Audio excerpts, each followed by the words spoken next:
के घरों पर महंगाई बम गिरा है।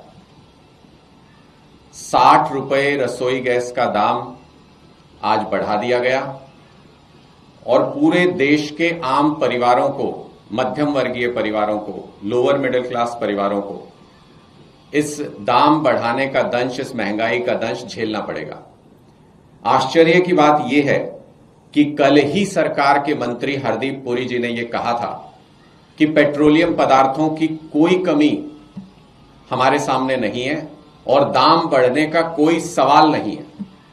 लेकिन हैरानी की बात है कि उनके इस वक्तव्य के 24 घंटे के अंदर दाम बढ़ जाते हैं।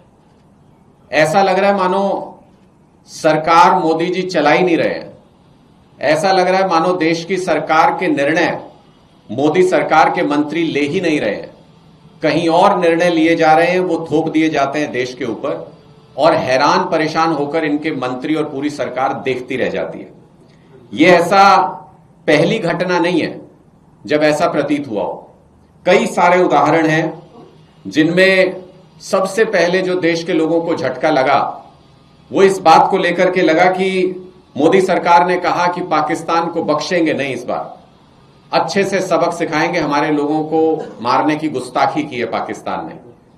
लेकिन अमेरिका ने कहा कि सीज फायर कर दिया है हमने, और बाद में मोदी सरकार ने मान लिया उस सीज फायर को। फिर ऐसी घटना हुई जब मोदी सरकार ने कहा कि टैरिफ के मामले में भारत किसी के दबाव में नहीं आएगा। अमेरिका ने कहा कि भारत जीरो टैरिफ पर राजी हो गया है और बाद में मोदी जी ने भी मान लिया कि ठीक है जी, जीरो टैरिफ लेंगे, ट्रंप साहब ने कहा है।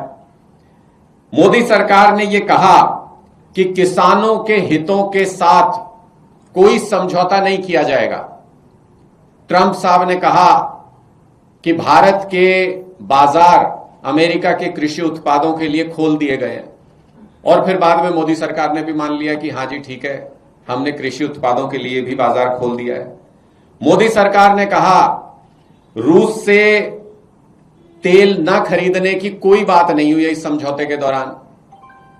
ट्रंप साहब ने कहा कि रूस से कोई तेल भारत अब नहीं खरीदेगा।